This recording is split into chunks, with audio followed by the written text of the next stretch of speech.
Hello and welcome to this week's Talking City podcast. My name is Simon Bajkowski and I'm joined by Dan Murphy to talk about all things Manchester City.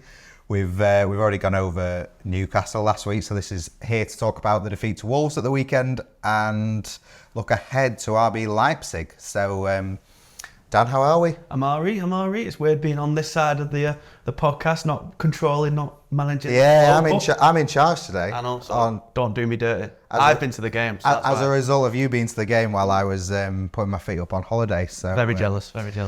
I want to know what's gone on. I go away for a week and Man City fall apart, football falls apart. So City were going for 7 league wins in a row and they did not get it. No. It would have been a record, wouldn't it? I don't think any Premier League team's ever done 7 unspent. Right. Or it's been done twice, and each time that team won the league. City have only won 7 on the bounce to start a season in like the 1890s, and it was in the second division. So it would have been quite an accomplishment for them to do it. Yeah. But as you say, they didn't. 2 defeats in a week now. And Wolves, it was a strange game. It was a great game, actually. It was such a raucous atmosphere. The Wolves have safe standing, which I didn't know. So that big cop behind the goal was just rammed. It must have had at least 5,000 people in it. And the way Wolves is set out, the away end is pretty horrible, as you probably know. All the City fans were across the long terrace, the long tier on the bottom. So it was hard for them to get much noise going, whereas Wolves had the whole block of fans behind it. And it was hostile, to say the least, of course, because of Murphy Nunes. We kind of talked about it last week, previewing it. And before the match, I was wondering, they didn't actually read City's teams out over the PA. And I was like, Nunes hasn't got his first boo of the day. And before he'd even touched the ball, he was getting X-rated chance. From the very first second, he was getting called. Well, if you were there, you probably know. I definitely can't repeat it on this podcast, that's for sure. And then every single touch was like, not just booed, like whistled, howled, jeered, booed. And then he didn't make many, but he did kind of get caught out on the ball a couple of times, and when that happened, he ran out of play once. He was cheered to all hell, and I think that kind of added to Wolves. It like really fueled the fans. It really gave for a typical kind of City away match where you expect City to win. This had a bit more juice in the fruit because of the Nunes thing, and it gave the Wolves fans something to really get behind, and they really got behind the team, who did in turn gave them something to even support, because they were really good. Gary O'Neill, kind of still a novice in Premier League managing terms. He's only probably a year or so. He was at Bournemouth last year, coming in at Wolves amid loads of chaos, and his game plan was spot on. He said after the game, he kept Pedro Neto really high up that pitch. He went to a 5 at the back to try and deal with City's kind of row of 6 forwards they have, but he kept 3 attackers on with Hwang, Neto and Kuna up front, 3 pacey forwards, and with Neto he kept him right on Ake, knowing that City tend to go to a back 3 when they're in the ball, and the amount of times they just caught him out over the top, long balls to Neto, who's absolutely rapid. Poor Nathan Ake, we'll talk more on him later, but had one of probably the worst game of his City career. Both goals coming down this side, and City, it was one of those matches where you could feel it, kind of similar to Newcastle, whereas City wasn't really bothered about that match. It seems they were quite happy to let that one go. They were bothered this time, and it was just this kind of same situation where you just kind of know City haven't got anything in them. The goal, a great goal, so it was, but it came from a free kick. And other than a kind of an opening in the first 5 minutes, which had Nunes got in behind and nearly shut the Wolves fans up by putting it on a plate for Haaland. They didn't really have any clear-cut openings, and you know City are doing bad when they're resorting to shooting from 30 yards. The defenders, Walker, Diaz and Phillips kind of counts as a defender, and maybe Akanji all tried the look from 30 yards, and Walker came close, but most of the time they just blazed over, and Doku had plenty of shots from outside the area as well. You just know when City are lacking that bit of spark, they resort to shooting from distance, and sometimes it works. Sometimes Vincent Kompany will whack it in from 30 yards for probably the greatest goal, one of the best goals in City's history. Sometimes John Stones will fire one in for 30 yards against Borussia Dortmund, but they're the only 2 examples I can think of off the top of my head where things were going against City. They took a chance and it went in. Most of the time they don't, and that proved to be the case on Saturday. Yeah, there tends to be like 2 kinds of City lost performances, don't there? One where they create loads and they don't take any of the chances, and the other one where they don't create chances and they're sort of shooting from outside the box, and those are the ones you worry about more because it's a sign of a team not playing well. Like you mentioned, the atmosphere for Núñez, and he was kind of always going to get it, and a Wolves fan base who can be really nasty towards players, but also have not had, the Wolves fans are not best pleased with the starts of the season either, or they weren't before Saturday. So there was kind of, potential mutiny in the air, but actually they got a really terrific performance. Did that atmosphere, did it contribute to why City weren't as good as they are? Like, what's behind why City didn't play well? I don't think it was a case of City kind of crumbled in a hostile atmosphere. Yeah. I don't think it was that. Guardiola didn't say it was that. Núñez came off at half time, and the kind of assumption was on our end that, well, maybe it's just he wants to take that lightning rod out of the side. And as it turned out, he was asked about it after the game, and he said, no, as we'll talk about him later on, Oscar Bob came on, it felt like a massive call, because Núñez wasn't playing badly by any means. But he explained afterwards that Oscar Bob came on because he was better in the tight, smaller spaces, and that proved to be true for maybe 7 minutes of the first half, and then in the end, the spaces became just too tight after Wolves went ahead. So I don't think the atmosphere made City bad per se, but what I think it did the other way was really give the Wolves players something to go for. I mean, I don't get to go to many Premier League matches these days, being a Bolton and Everton Coles fan. So there's not often I get to be in full stadiums, and it's been a long time since I can remember such a feverish kind of atmosphere. It was so committed was the thing, like every single touch. Even when he wasn't on the ball, it would be... when he was off the pitch, it was like, Núñez, what's the score? And what a waste of money, which seems kind of paradoxical. If you wanted him so badly, it can't be that much of a waste of money. But it just made it. And then later in the second half, when there was, from Wolves' perspective, some controversial decisions, as we'll come on to, that kind of added it, that sense of injustice after City's goal that they had. Really, they didn't go quiet after City scored, and you would kind of expect City to then go on and steam them. They really did keep the eye on the team, and I think that helped the Wolves players more than it made City crumble. As I said, it was one of those. It was we saw that it's 2 in a week with the Newcastle and Wolves games. It was both been quite the typical disappointing City displays where they can't get through. And it was a strange one. They just like they started quite well. Within 5 minutes, Diaz lofted a great ball over the top, and Núñez running on got on the end of it, and he probably could have shot, but he passed it across the face of the goal, and Haaland couldn't quite get a touch on it. I think it was good defending from Kilman that got it away. But like apart from that, and then maybe one other sight in the second half, they didn't get Haaland involved in that like 6-yard box. He was hardly on the ball, which is another kind of factor in when City don't play well. It's usually when Haaland isn't getting on the ball at all. I think he had like 15 touches in the match, and 2 of them presumably would have been, or 3 would have been kickoffs. So they really didn't get him involved. They kind of resorted to those shots from outside the box, and the Núñez decision bringing him off, I think it was the bad one, because he was playing well. Guardiola explained it, as I say, by saying Bob would have been better in those tight spaces and working things out. But I think Núñez was doing that himself. It was weird. He kept going quite far out wide, so it was kind of congested at times. But when Núñez got on the ball, he was the only one really was bringing it forward and getting past players and making stuff happen. He also had a chance to win another lofted ball, and again he was kind of the only player running in behind, and he nearly got a head onto a ball after another lofted one over the top. So I think taking him off was a bit of a mistake. But then the main problem of why City weren't playing well was the absence of Rodri, and that's the big story, and obviously the big worry ahead of Arsenal. I think losing Rodri is it proved to be the issue that we all kind of expected it would be. You talk about sort of those issues. City have had those kind of issues this season, and they've fallen behind to Sevilla and West Ham, and Sheffield United equalised against them, Fulham equalised against them. They won every game. So for how bad they were, they get back to 1-1. What are you thinking at that point? Everyone's thinking they were going to win. I think Gary O'Neill said after the match, like everyone in the country expected City to go on and win. Even Nathan Ake after the match said like it was a big disappointment to get that level and then to fall behind again. Did it feel like momentum shifted a bit inside the stadium? It was just, I think everyone kind of it was one of them maybe, and I don't want to kind of accuse anyone of complacency or anything, but it felt like, oh, we've got level, it was an amazing free kick from Alvarez, but it was a a ball out of nothing. It was a free kick they won. He somehow squeezed it in from 30 yards.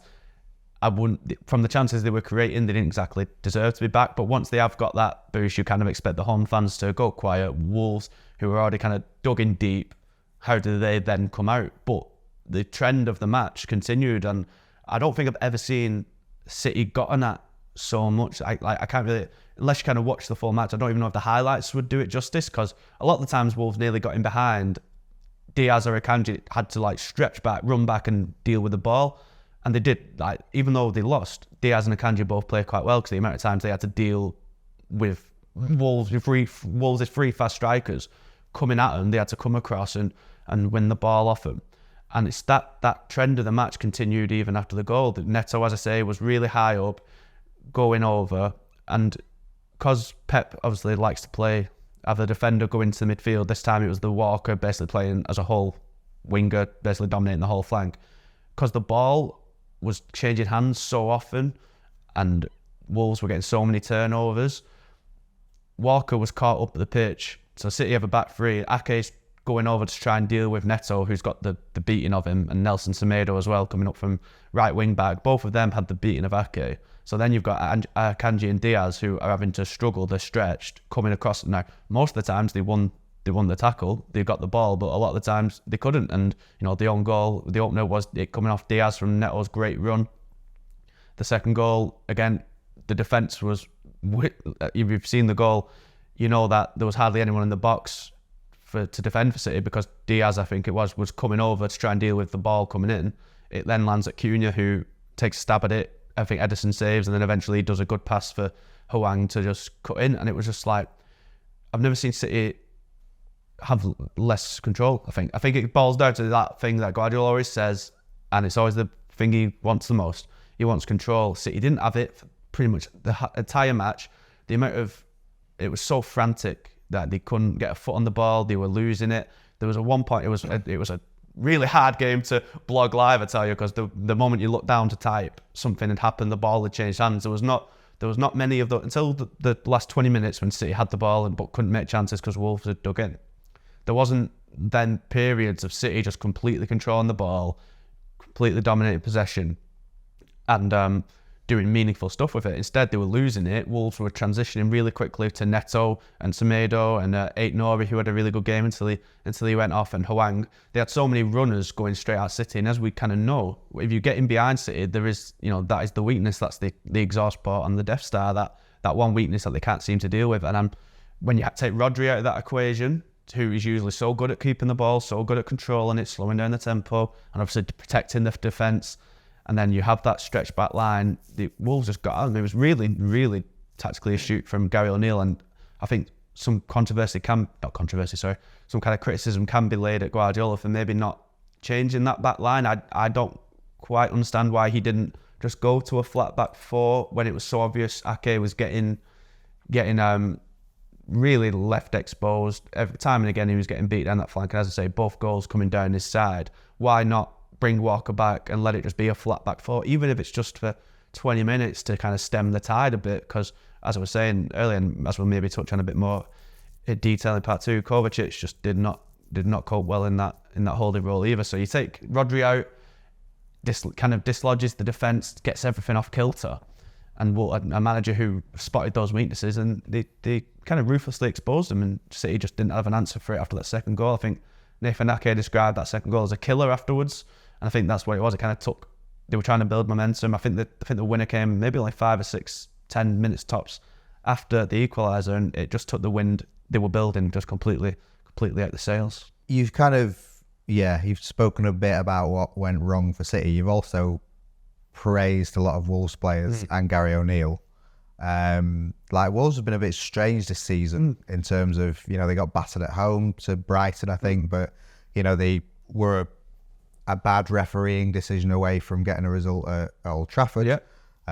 Took the lead at Liverpool. Took the lead against Liverpool. Should have been more than 1-0 up against Liverpool. They played really well in that first half, but then lost. So Wolves obviously deserve a lot of credit for this game. Definitely.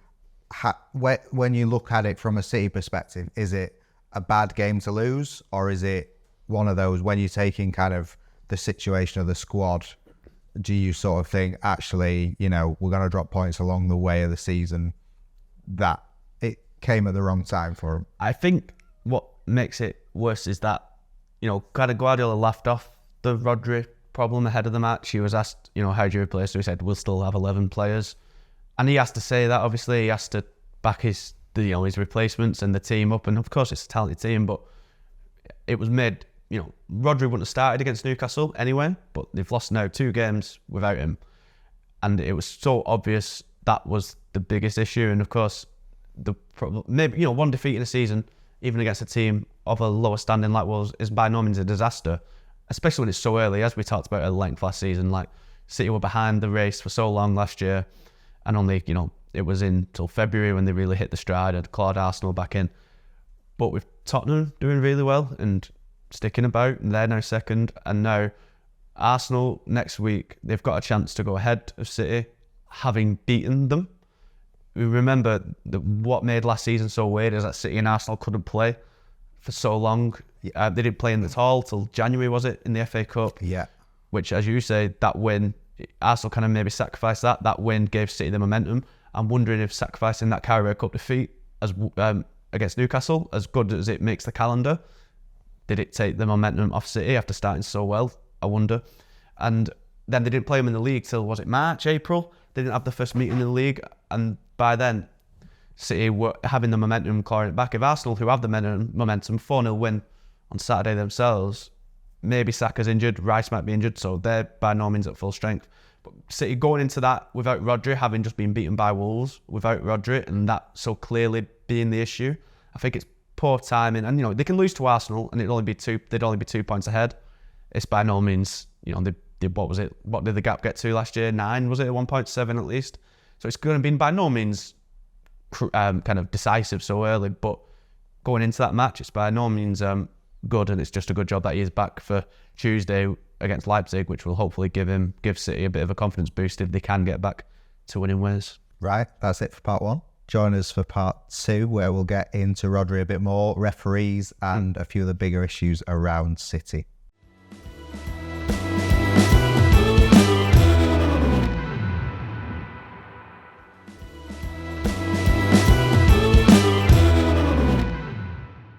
Welcome back, and we are going to talk Rodri now. It's kind of been clear for a while, hasn't it, that like, if you could choose one player to take out of City and they'd really struggle, it would be Rodri. Yeah, and thanks to his stupidity against Nottingham Forest, City are now in that position. Like you say, they were probably always going to play without him against Newcastle, but Wolves was the first sort of league game where Guardiola had to decide how his team looked without him. So what did he do? Well, it was Kovacic in that position. So with how City kind of on the ball have the back three, it's almost like a defensive diamond when you see it. It's like Kovacic at the tip with Akanji would have been in the middle, Diaz in the middle, Akanji and Ake kind of splitting out wide with Walker gone up front. So you have Kovacic in that middle, and he just isn't Rodri. And now it's hard to call him for not being Rodri, because who is Rodri? He's the best defensive midfielder on the planet, but he's just not as composed on the ball, and he's not composed enough off the ball either. I said to Joe last week, and I'm now going to take my victory lap. Like, I was worried about Kovacic in that position. I think I've said to you several times, like, I'm still not sold on him as a City kind of signing, especially as the calibre of Gundogan. Now, I think for 25 million and such an experienced player, and a good player, don't get me wrong, it's by no means a bad signing, but he just doesn't. I'm still not seeing the temperament and the class of needed to be in a City midfield. And against Wolves, he was so sloppy on the ball. The first goal comes from his pass to Foden's heel. And maybe you could call Foden for not getting under control. I think that's harsh. It was literally straight at Foden's heel. It bounced off him, and then Foden was the one marching around trying to chase Neto, and Neto got away from him. I don't recall seeing what Kovacic did afterwards, but he lost the ball there. Then the goal goes in. In the second half, Wolves had a great chance to go 2-0 up, pardon me, when he got dispossessed on the ball. He was trying to do what he probably does best and run, drive forward with the ball at his feet. He can beat players, but when he usually does that, he's doing that from attacking position and isn't leaving the hole exposed. He did that there, got dispossessed. He thought he was fouled. He wasn't. It was a great sliding challenge. And then Wolves countered as they had done all day, and it was up to Akanji to block from Hwang, who had a good chance. And he'd been losing. I think just before the goal, I was talking to Ty, who I was with, and I was like, Kovacic has lost the ball there. And he's done it again. Oh, and he's done it again. And then Wolves went and scored. He did that so many times. In the second half, no, he'd gone off by the second goal, but he'd just continued just be sloppy.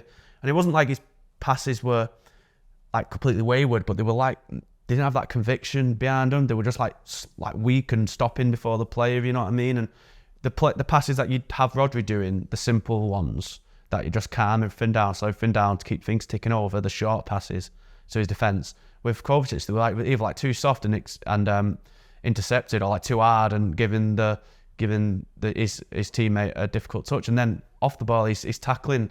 It's all good being like the all-action midfielder again when you're further up and you're sliding in, and it doesn't matter if you get it wrong and get taken past. But so many times he'd dive in, and again just leaving the position behind him exposed, leaving the defence exposed. I think he picked up a booking just before he was hauled off, and I think it says quite a lot that he was taken off for Calvin Phillips just after the hour, because City weren't in control, didn't have the ball. Now, unluckily for Phillips, he had nothing to do with the second goal, but he was brought on to kind of stem that Wolves tide and get City on the ball, and then Wolves went and scored straight after. There was not much he could have done about that, but I don't know if City have an option to replace Rodri, which is obviously the worrying thing going into Arsenal next week. Yeah, so like, did Phillips stem control? And like, they've also got Nunes, who they say can play 6. Like, who got hooked at half time? So like, who out of the three of them put their hand up to say I'm starting against Arsenal? I think Nunes was the best player, but he was taken off at half time now. But he wasn't. I've been really surprised by Nunes. I said it last week. I didn't know he was so good on the ball, kind of carrying it, going past players, really being that man to drive deep and get behind, like in the defence. Like, I didn't realise he had such attacking kind of prowess to his game. I thought he was much more of a defensive, and I'm almost certain he was a bit more like that for Wolves, and maybe that makes sense that he was kind of the one sitting. I think, to me, it has to be him, but again, now that I've seen him playing the attacking role for City, I don't know if he can do that either. If it was out of all three of them, I think it would be Nunes. Phillips came on, he did all right, but like me and Joe talked about for the Newcastle game, he doesn't stand out, and he kind of sticks out like a sore. I'm just completely contradicting myself, but he sticks out like a sore thumb in that City team in like the opposite way of like, it's quite clear he just doesn't. He's not at that level. Kovacic, when playing further forward and in the role he likes and can move forward with the ball and isn't taking risks when he does go forward, you know, he's pretty good. He's had a good start to the season. I had my concerns about him playing in the defensive role when he needed a bit more discipline and a bit more kind of less risk taking, shall we say. I don't think he lived up to that. So it's hard. I think I'd have said Nunes before. I said Nunes last week ahead of the Wolves match. I don't know if it is now, and I'd wonder if it might even be Rico Lewis. Like the Arsenal match, I think City are very lucky Rice is injured, and he might even be back. I'm not sure what the latest is. But you've still got to deal with Odegaard, Havertz, Vieira if he plays, and obviously I think Partey as well probably in there. Like, they got overrun by a Wolves team who was playing 5 at the back and had 2 midfielders and just really pressing high with keeping the free forwards high. I don't know what they're going to do against Arsenal, because that is going to be, for the first time in what must be like 4 or 5 years, like, Guardiola's got like a bad selection dilemma of not knowing who to play because of who's going to be best there, and it's going to be very interesting. It wouldn't surprise me if it is a defender, because I'm not sure if any of the actual midfielders are cut out for it, especially against Arsenal. Now, Guardiola he sometimes doesn't make any subs, but he's not known for making subs, and it's very rare for anyone really to make half-time subs. Yeah. So to start Nunes when you know he's going to get hostile reception, and then take him off at half-time, does that help him? Is that for his protection? Does he say, thanks, boss, I didn't want to be back out there? Or is he kind of a bit dispirited by the fact that he's not even been given the second half to play? I'd imagine that the tactical decision Guardiola gave can, paper over any concerns of that regard. Like, he wasn't, as I said, Nunes wasn't playing badly at all. It wasn't like he was getting affected by the cheering or the booing or the jeering. I think maybe maybe one moment late in the half when Wolves had already gone ahead and City were kind of you know how City can sometimes do after they concede, where they have like a wobble for 5 minutes and everyone's a bit rubbish. There was one moment where I think he either like dribbled the ball out or he lost it. I think he took a sloppy touch, and Wolves again just sprinted down the other end, and that was like cheered so loudly by the Wolves fans. And maybe that looked a bit to Guardiola that it was him getting affected. I don't think it was. I think that was just the situation in the game. And as Guardiola said, it was nothing to do with the crowd reaction. It was to get Oscar Bob on, but it felt like a big risk. And Bob did all right. We talked about him extensively at Newcastle. I didn't expect him to get such a big chance so soon in the Premier League. He did all right, but by the time, when Wolves went ahead, that's when they just piled everyone back, and City weren't getting through, as we say. I think Núñez will. If I was him, I'd be taking confidence from that, because I honestly think he was City's best player in that first half. And it was very surprised when he went off. As I say, Kovacic would have been the one I'd have taken off straight away, or maybe even Foden or Alvarez. I mean, Alvarez scored, but Foden and Alvarez they didn't have much and anything on the match. It was Núñez was the one who was getting his foot on the ball and making things happen. And what I did find interesting, like as I said earlier, his positioning was quite strange. He was going out wide quite a lot, and then whichever flank it was, so then it was a bit congested, because it was basically like they had Núñez, Alvarez and Foden all operating in like China Central, because then you got Doku and Walker on the flanks, but then Núñez himself was going forward, but then on either wing. So it was like the attacking positioning of all of City's players was quite strange. I don't remember him doing it like that. It's usually more 3-2-4-1. That's what it was last year, with Stones going to a CDM. And now where it's been changed to Walker basically playing as a winger and a right back to get Foden in the middle, it's making that middle so congested, which then made Núñez go slightly wider to the left, but then that in turn kind of drowned Doku out, who had a couple of chances. Looked quite lively actually, Doku, especially in the first half, but again could only really have shots from outside the box that went well wide. So it was just a weird setup all round for City. And as I say, I'm a bit surprised nothing kind of changed tactically, because like maybe it would be like an admission of getting it wrong or not wanting to compromise against a team you deem you should be able to beat. But like Guardiola changes his tactics and his systems depending on the opposition and the match. He's a genius, as everyone knows. So it just seems strange to me that he kind of persevered with Walker playing as the winger all match, and then having such a congested middle, because they couldn't get through. They weren't really getting anything in behind the wings, because Wolves, as I said, set up really well with a back three and two kind of defensive wing backs, and they just really drowned City out all over the pitch, really. And it seems strange to take Núñez off at half time. Also, it seems strange if you're taking him off tactically. If you want kind of more control and more sort of creativity in the final third in sort of those tight spaces, there's a fella that you've paid under $1 million for, who was your best player for most of last season. Is it? I mean, he's come back from injury. Yeah. Is it? Are we reading into that maybe he's just not quite fit enough for 45 minutes, or it seems strange to me to see Oscar Bob coming on at half time rather than Jack Grealish. Yeah, it was a weird one, and I think we were all kind of surprised at the match. Now, Grealish had 90 minutes at Newcastle, which made me think that he definitely wasn't going to start over Wolves, whereas Kovacic came off at 70, which seemed really pre-planned. So it's pretty obvious he was going to start, regardless of which role it was. I guess it was just because he only sees Grealish now as the winger and doesn't want him centrally. He tried it a couple of times, didn't he? But you've got Foden and Alvarez who play centrally, so exactly. So like you say, it's so congested that middle. That's exactly what I mean. Because he was doing because he only had basically one winger naturally on the pitch in Doku, and had Walker playing further up.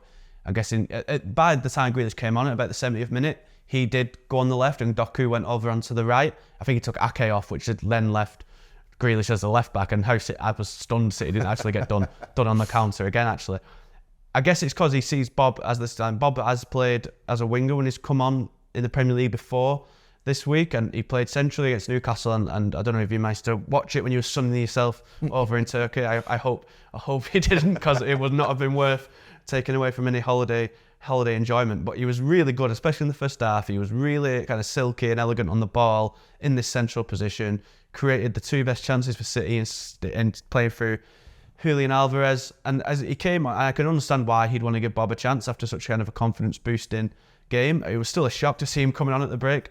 He started well. He managed to smuggle the ball through to Haaland just after the break, and it was kind of he was wide, and I think he hit the shot like down and bounced in, so it was kind of easy for Sarr to gather. But it was like the first kind of time since that first minute attack when Nunes put him through that Haaland had a sight of goal, and like, oh, that's better from City. They're getting into the box. They're at least making chances that you could feasibly more score off than shooting from outside the box. And then he did win the free kick, which Alvarez scored from as well. So it was a decent start, but then as you know, as we've said, the killer goal, City as a whole faded, and he did well in the terms of working hard. He was like the one running back on occasions when Wolves were trying to counter a couple of times. He was like the furthest person back for City. But in terms of attacking sense, he didn't get on it as much, but literally no one did. But I think City, honestly can't remember a chance they had in the box after that one that Bob created just after the break. Oh, my apologies. They had one, didn't they, when Dawson cleared it off the line. I think that was from a corner, or at least a free kick. So other than that, they just really weren't creating from open play, and I don't think Bob can be a victim of that. It'd be a great experience for him. So he looked lively at times. But then you say the Grealish question, I think it might just be more of a case of fitness and him wanting a player in the middle. But you do have a point. It was so weird how congested it was. It was basically like a 3-1-5-1 at times, and with 3 central attacking players, but lining up with 2 defensive midfielders in Gomez and Lamina to then 3 centre-backs behind that. There were so many bodies in the middle. Yeah, it's a wonder that City didn't try and, you know, maybe put Foden back out wide and getting him involved, or trying to get Doku in behind it. I don't know why changes didn't happen. And as you know, Guardiola, as none of us knew until an hour before, was suspended for the match and was watching on from a good, the Sam Allardyce vantage point up in the top stand. And you know, I'm never gonna want to say I know Guardiola, because I obviously don't. But I'd love to know why he didn't change things a little bit in a tactical point of view. Yeah, I mean, it feels like with all the injuries that you've got and suspensions, it kind of feels like a few too many square pegs for round holes. Like, you know, coach is not fully convincing as a 6 because he's played 8 all season, and Nunes not sort of fully trusted, and Foden and Alvarez not trusted to play as 8s, and Grealish only coming back fit. So you can kind of explain a lot of it away. The other kind of minor concern would be in sort of what City have done so well for so long is the defence. And like, you know, Nathan Ake last season had Bukayo Saka in his pocket when they played Arsenal. So him getting done so easily against Wolves, is that a concern? Would Ake still be your pick for left back with Arsenal in mind? To be honest, no. I think Gvardiol has done quite good at left back. Yeah, but he's been pretty poor defensively, hasn't he? I think with the speed he has, yeah, it just makes it a more natural fit. Now, I don't blame it all on Ake on Saturday. As I said, the defence, how it was set up, he was left stretched, he was left exposed without Rodri as the other kind of defender helping out, and the way City everyone was getting stretched, it wasn't completely on him. But the damning thing was that he got beat on 2 one-on-ones for each goal, and that isn't even including the ones he got beat on elsewhere. Like the Neto goal, he went in for the tackle, and I think he said it deflected off him and went back into Neto's path. And as he said, he admitted himself, like, that normally I'd have won that. I didn't. I'm annoyed. I'm frustrated. I'm not happy with myself. He fronted up after the match and was honest about it.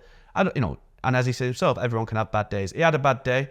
He got done by a really pacey winger on his side without much support. Like Doku wasn't helping out much, going back the other way, and maybe that's another area for concern. Like, I think Grealish is a lot better at tracking back off the limited time I've seen of Doku. He was really pushing high. So, you know, it almost felt like everything conspired to be against Ake, against one of the informed forwards in the league as well. Like, I think Neto's got 6 or 7 assists now to his name, or maybe even 8 already this season, and that's in a struggling Wolves side amid chaos with how they started the season. So it was against a really good opponent. He was in a defence that was constantly dragged out of balance. He had no support from his winger, and City's best defensive midfielder wasn't playing. That's a lot of stuff to be up against. He was disappointed. He was the only player to kind of speak to us in the mix zone after the match, and he spoke really well. Said, I think everyone played poorly, but I need to look at myself first, is what he said. I can't call it, I can't really look at anyone else when my performance was bad. Basically admitted it was like his toughest game as a City player. I think he'll bounce back from that. He was captain midweek. He's a well-respected figure in that dressing room. As you say, he's had a great season last year, but I do think he might be better as the centre-back, because, I don't know, I like him better as a centre-back, with making the centre-back pairing more balanced with Diaz and Ake obviously having different feet. And Guardiola, maybe I've not seen enough of City, but I've been kind of impressed with him whenever I've seen him play this year. What's from your opinion, why has he not been, maybe after one behind the curve?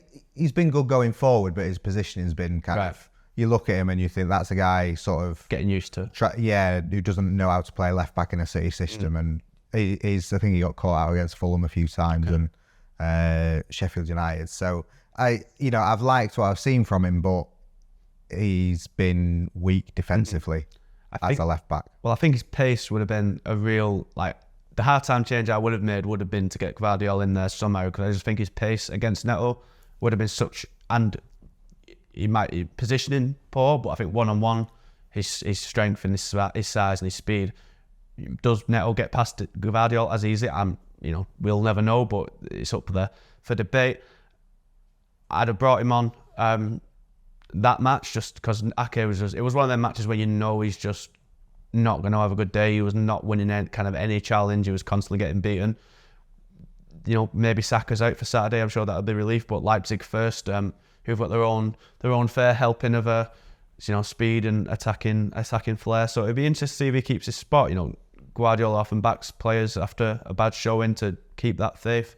I'm sure Ake will bounce back, but it'd be interesting to see where in defence he lines up going forward, because they say it was not a good day for him. And it was that Korean guy who scored the winner. We've just gone through everything that went wrong. I feel like I should explain that before you get cancelled. Yeah, for anyone that didn't see Pep's press conference on Friday, that was how he referred to Hwang when he was listing Wolves' quality in attack, and there was a very funny Wolves tweet when he scored in response. Yeah, hopefully that keeps my job.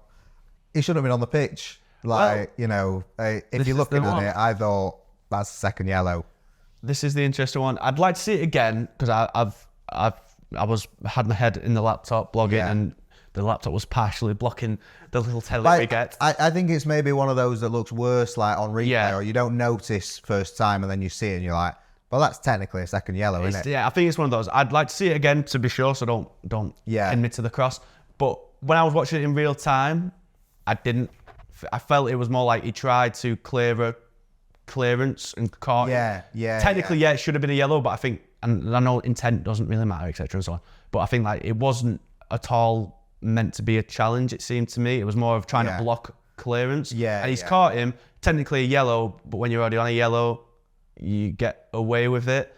The fun. So I think that's one of those where, it could have gone on another day. I don't think, well, obviously it would have made a difference because the player who scored the winner wouldn't have been on the pitch. I don't think it, and obviously City would have had an advantage, but I don't think City can blame that, I should say, completely on the loss. No, and they haven't, but I think it's quite important in this kind of sort of week of refereeing decisions that current climate. I think if it had been given as a second yellow, I don't think anyone would have sort of said anything both ways. I think VAR didn't intervene, which is strange, but I think because it was one of those where it's a real matter of opinion. I don't think it was clear and obvious, if that's even the parameter we're working on anymore. I don't think it was clear and obvious either way to have had it changed from that decision. It could have easily been a red, and obviously he went and scored, but the funny thing where it all comes from is that before City's free kick, Wolves thought they should have had a free kick, so when City then got a free kick and scored off it, we had the delightful chance of Premier League corrupt as F and all this sort of stuff, which Wolves did benefit from the most controversial decision of the match massively. Yeah. Yet it was, when me and Ty were walking to the ground actually over a bypass near Molineux, we stumbled through a conspiracy theory mass gathering, shall we say. It was very funny. They were standing in the middle of a bypass with big yellow placards, and they were, I don't know if they were protesting or just bringing awareness to every single conspiracy theory under the sun. It was very funny. There was chemtrails. I actually saw a chemtrail kind of protest in real life. That was enlightening. I didn't actually think they existed outside of the dark corners of the internet. And there was stuff about, is it ULEZ? Is that the thing about fuel in London? Yes. There was stuff about that's only in London, isn't it? Yeah. So they were protesting that in Wolverhampton. I think there might have been smart motorways was one. Climate changes, climate control, all this sort of absolute. Yeah, I can't swear. I know the Conservative Party conference was in Manchester. Oh, sorry, that'll get cut out, won't it? Can't be too political. But there was just all this. I feel like, not to get all deep in that, but the world seems to be going absolutely mental, where like people are just believing the most wackiest of stuff that would usually be saved for the dark corners of the internet, and this is all leading to the point of when home fans in mass volume and everyone singing it's corrupt because they didn't get a free kick, which then leads to like what's happened in the Liverpool game this week and how it leads to some people kind of throwing stuff in, conspiracy stuff in City's way as a result. Everyone's seeing like demons in the closet that just aren't there. And I always try and live by the modem of never conspire, never credit kind of, what's it called? I've got the good word to make it sound nice. You've done all this good setup and you've lost it. But never credit badness instead of when you can credit when you can credit incompetence or stupidity or forgetfulness or dumbness. Yeah. Never malice. That was the word. Malice. Never credit. Never think someone's doing something, or most of the time anyway. Don't think someone's doing something for a malicious reason when it's usually just incompetence or forgetfulness. Yeah. Or stupidity. I try and live by that, but I can. My girlfriend certainly tests me when she doesn't do her share of the parts. I really puts it to the test, and all this with Wolves. All this with Wolves saying it's a conspiracy theory. I'm like, and everything else. I'm like, lads, it wasn't. They didn't think it was a free kick. City could have had a sending off. Yeah. You benefited the most, and all that, of course, leads to the absolute mess that was the match I was listening to on the radio on the way home, which was very funny indeed. So it was a farce, wasn't it, Liverpool? Basically, Liverpool scored a goal that was onside. The on-field officials gave it as offside. It went to VAR to check it, who thought that the goal had been given. So they said, they saw it was onside and said, check complete. And the on-field officials took that to mean that it was offside, restarted play with a free kick. Nobody from the VAR team said, no, we meant it's a goal, give a goal. And then apparently if a free kick's been played, you can't go back. It's the weirdest bit for me. Yeah. Why is that's so arbitrary? Yeah. We've seen games where a penalty will happen at one end, the team it's against will game will go score. on for 3 minutes. Yeah. We'll go and score, and then it'll get called back to the penalty. Their goal will get chopped off, and then the other team will get a penalty and they'll score that. Yeah. I'm pretty sure in Italy or something a couple of years ago that happened like the 90th minute. Yeah. Which, how VAR didn't get down to the ground then, I'll never know. So it doesn't make sense to me. It's terrible human error in that instance, isn't it? And like what the referees should do is come out and say, we will no longer say check complete, or we will say the goal should stand or the goal shouldn't stand, or it's offside, it's onside. I want to hear how they speak, not just necessarily for this decision, because I mean, it would be very funny to hear what was actually being said in the panic in that room. But what I want to know is, like, do they not just speak like normal people? Do they have to speak in this code? Yeah. It's like the eagle has left the nest. Go home. Do they not just say, who were ref? In finger. It weren't Parson because he was at City.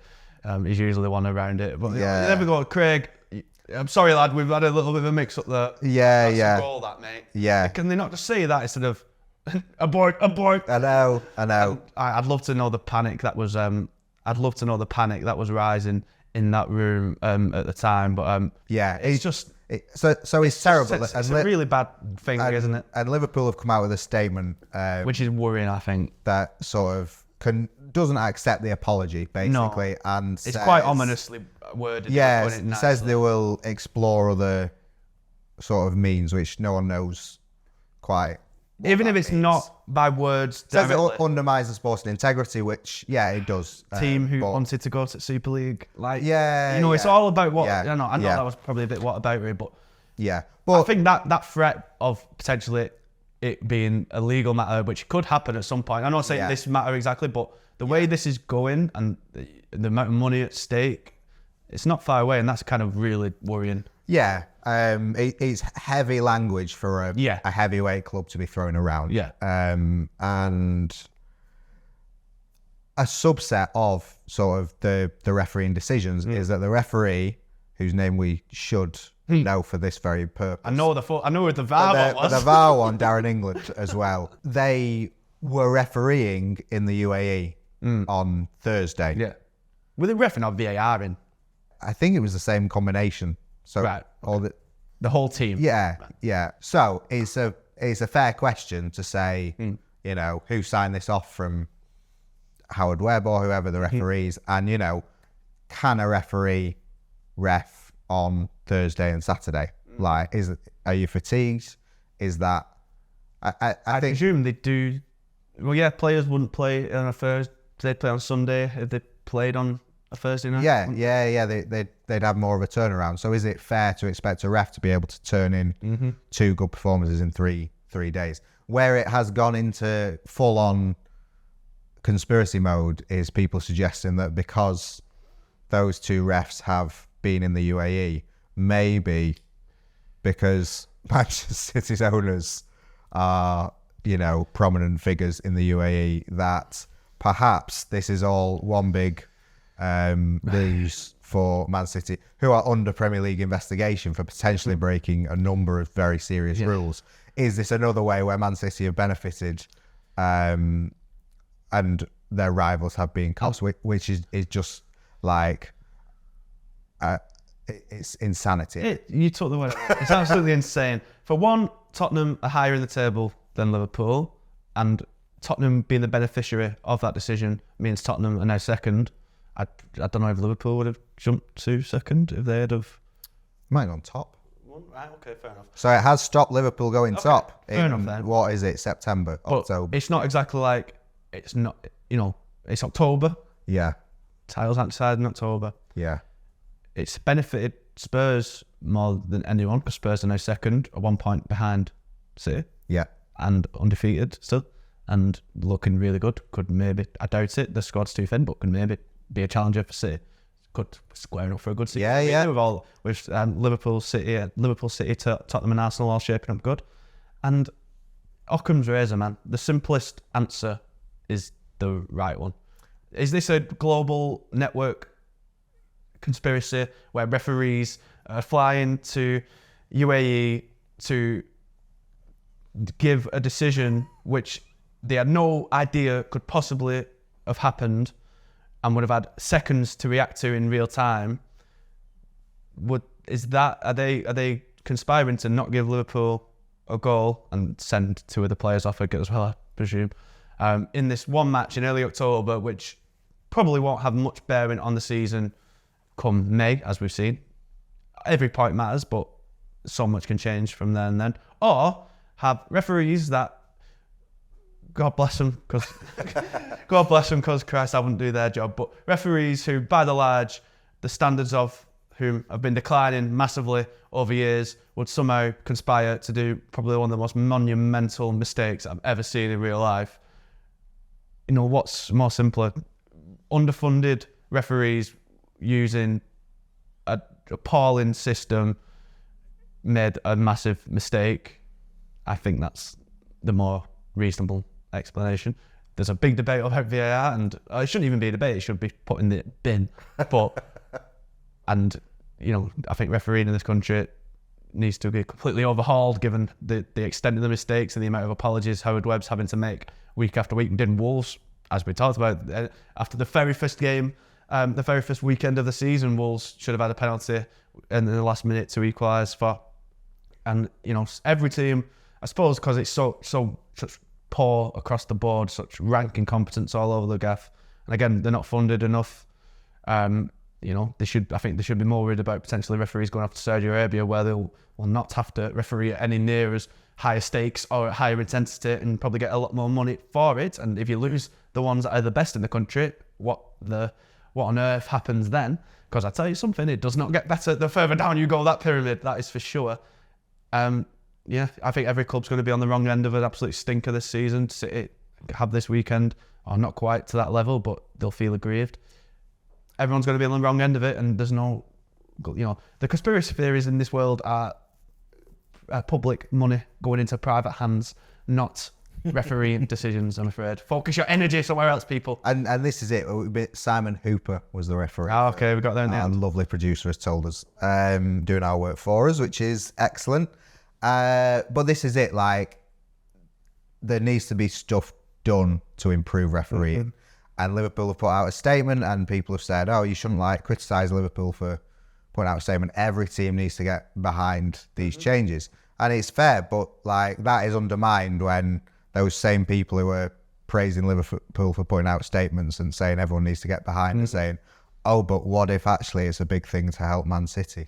You don't even kind of want to give them oxygen because it is so ridiculous. We could do a whole hour on. But, you know, Man City have had some pretty shocking decisions against Liverpool down the years. And, yeah, like I say, it happens to every club, and it will happen to every club. And Craig Pawson was not great on Saturday. No. And that's got no coverage, barely any coverage. No. I don't think the Hwang second yellow was even covered on Match of the Day. No. It's like... And it should. It's what else are you there for? We've talked about it. Yeah. And in the Wolves match, Pawson did kind of lose control of it at some points. There was a kick-off at the end of the match. Yeah. Between Grealish and who was it on the Wolves side? Semedo, I think it was. They both got booked after the final whistle. Yeah. There was some handbacks when it was quite funny. Doku tried rolling the injured Nori, I think it was, off the pitch, or it might have been Hwang actually. Right. It pulled up on the touchline and he tried rolling him off. It was quite funny. That instigated predictable handbags. There was a few more. I think there was 9 bookings. There was 9 bookings at City with Wolves. And I'm not sure if the 2 after the whistle counted, but that's a lot of yellows for a match. Yeah. And you know, even if it's not the big decisions, the standard of just controlling games, and I'm glad he didn't because it made for a mint game with lots of action, lots of fire. But in terms of kind of player welfare and the kind of integrity of the match and whatnot, the whole general standard is at such an idiot, and it needs to be increased. Not just the headline, big controversial moments, but just the general managing of games is just. Yeah. And the Liverpool one was nothing to do with technology. It is just literally 2 sets of people being stupid. Yeah, and it's not VAR. I said the VAR itself most of the time works. It's the application of it, and because humans are applying it, there's always going to be human error. But I think the problem what VAR has done massively is it's taken the onus away from referees. They can defer any decision they want. Stop them from being decisive, and at least, you know, in the glory days before it, when there was a decision that was poor, and we've all slagged referees off, and we all deserve what we're getting for the massive pressure we've put on referees to be perfect all the time. Maybe we're all eating our words a bit now. I've certainly called referees before. I was certainly probably in favour of a version of VAR at one point, and quickly realised what a terrible, terrible mistake was made. But they're so indecisive. Everyone defers decisions, and you get the weights, and it's ruined the spontaneity and everything. And even if the VAR itself works, the application of it has been so dreadful that it's just completely. I've really football. Yeah, but I mean, it's a bit like, you got to have sympathy for referees in that players are trying to cheat them all the time, and you have to have sympathy for VAR in that managers just abuse it all the time. Like Erik ten Hag coming out saying, "Oh, they've drawn the lines on wrong."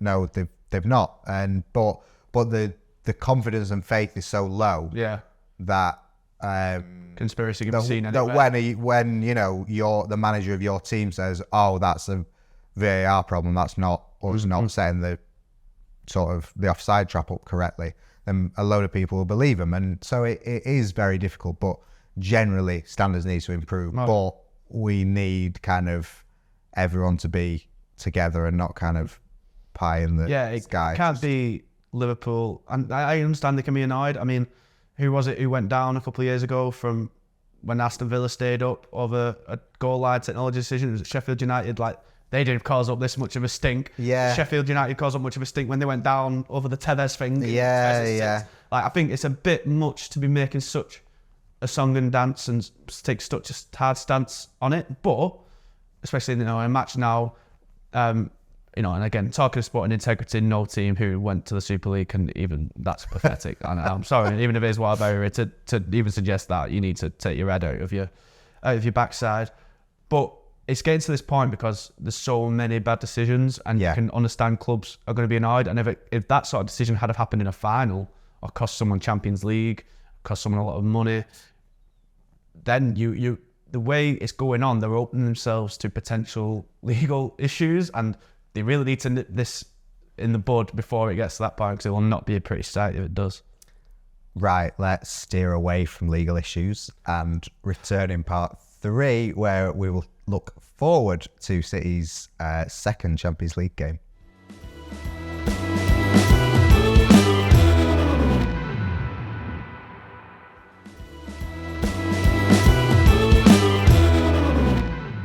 Welcome back, and we're going to talk RB Leipzig. And does anyone care?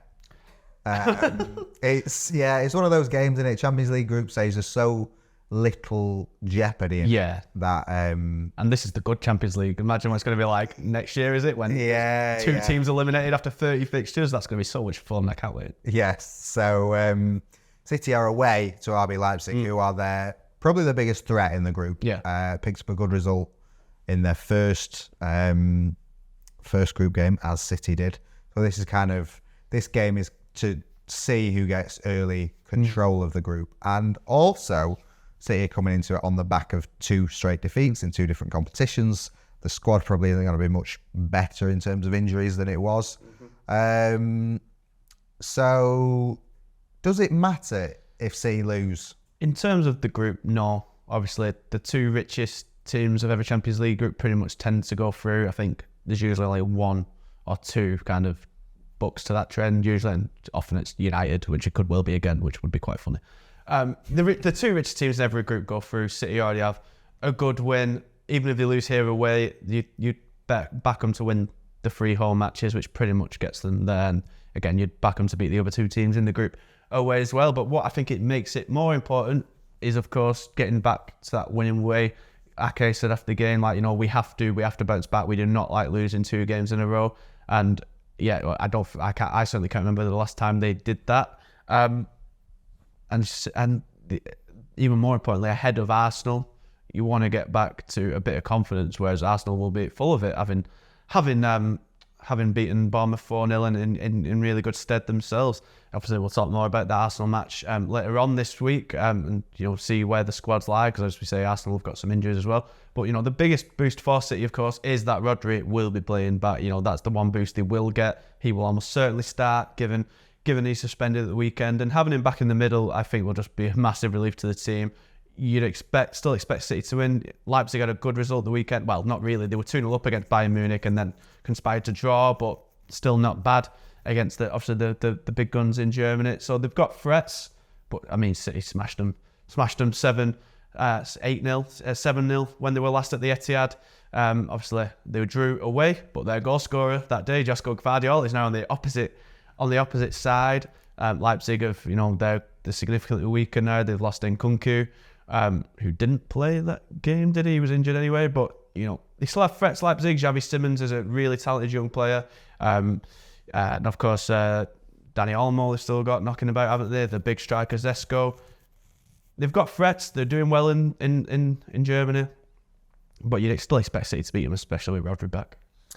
Yeah, they've been one of the kind of interesting clubs in Europe for a while with the way they run, and a very interesting summer market, which, like you say, saw them lose Gvardiol and Nkunku and Szoboszlai. Yeah, of course. Yeah. So they've kind of, that would rip the core out of kind of any team, but they kind of don't blink. They've just gone out and bought a load more players and said, yeah, we're gonna go again with the style, and that is what you get with a club that's run with the sort of precision that they are, and they will expect to make the Champions League knockout stages. So it is a tricky game for City. This was the game where last season they drew 1-1, and Pep went on the pitch afterwards, told the players to get their heads up, and then came to the media and said, "Oh, you expect us to win every game 5-0," and then they won 7-0. Yeah. But it will be a tough place to go. I think it was 2 years ago when they went there for the last group stage game. Yeah, and Kyle Walker got sent off. Yeah. And it really cost them going ahead. So Walker, the most stupid red card until Rodri. So, but like you say, Rodri's back. It is what is it? They play Wednesday and then they've got Arsenal on Sunday. Yeah. So I think Pep can basically play the same team if he wants to, because they've got enough recovery in them to be providing they don't travel by bus, provided they go by plane. Well, yeah, I'm sure he'll have them flight tickets booked. Yeah, it seems to me like he can play his strongest team. The question then is what is his strongest team? Well, yeah, to be honest, I think I could see a couple of changes. I think Guardiola will come in back in his own stomping ground. More comfortable playing against German teams, having spent the last 3 years of his career there. It's a good place for him to, as you say, kind of continue to get used to playing at City, whereas he'll be a bit more familiar, well, extremely familiar with Leipzig's game, and in a bit more of a comfortable environment for him back in on his own stomping ground. Rodri coming, as we say, it's maybe who makes way in that midfield. That's an interesting one. Who makes way? Like, on terms of performance, it'd be Kovacic for me. I promise I'm not picking on him. I'm just You're so lucky that Connor is not in this chair, because he'd be coming over and having a fight about Kovacic.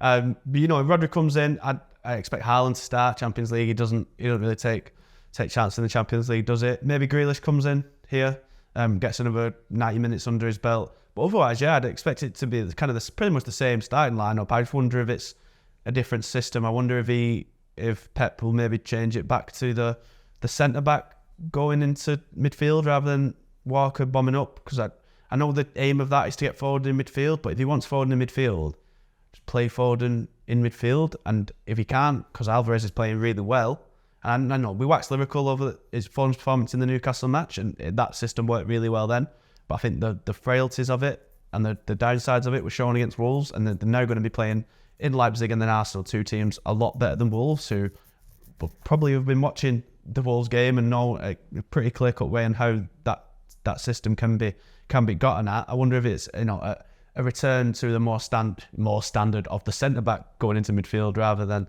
the right back, and then you've got, if it's Guardiola or Akanji, or probably Akanji, I'd expect, with Stone still out doing that. I'd be interested to see if the system changes, but otherwise, Grealish, Guardiola, Rodri.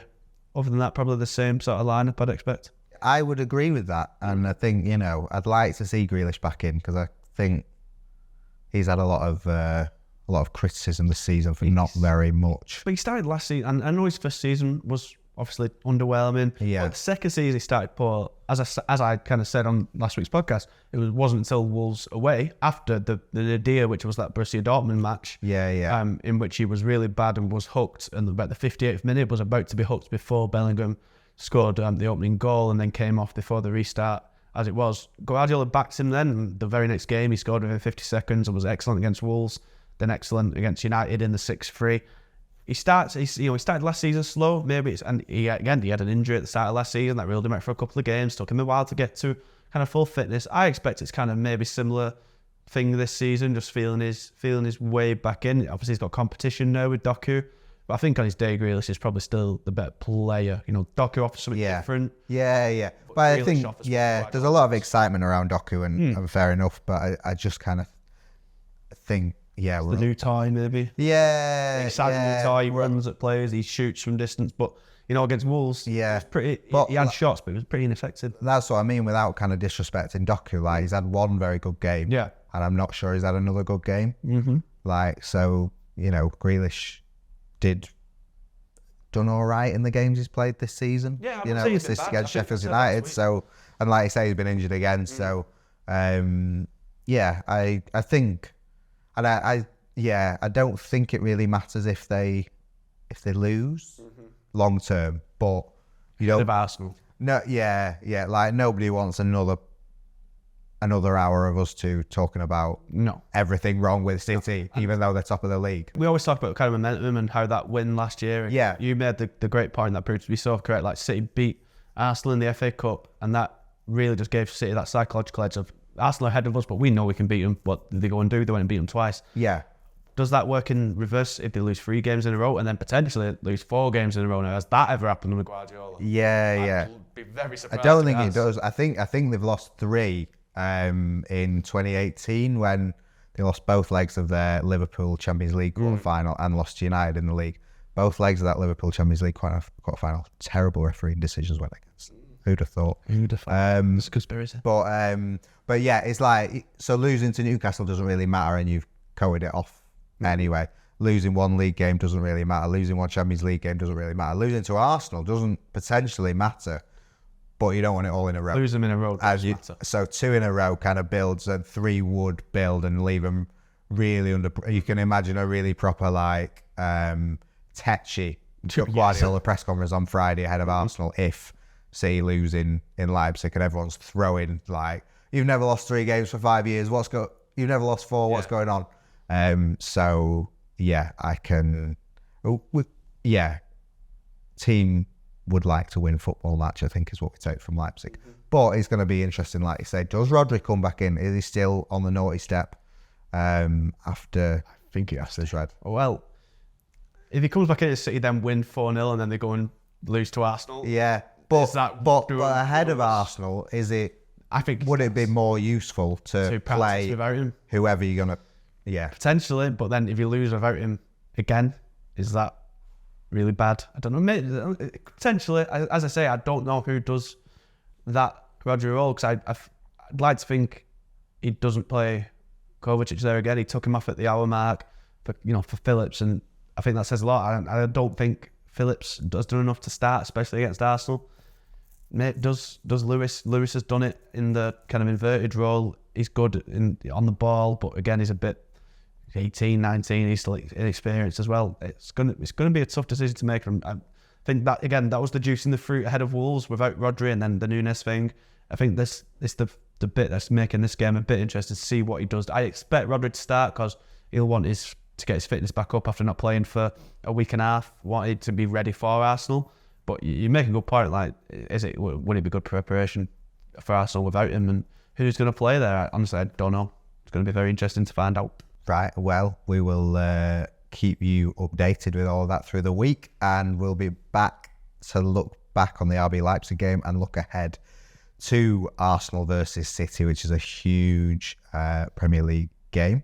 Thank you for watching or listening, and please follow and give us a rating and drop some comments in about how much better it is without Connor. And we're on TikTok, we're on Twitter, we're on Instagram. Anything you can think of, we're on. So we'll be back later this week, and look forward to having you with us.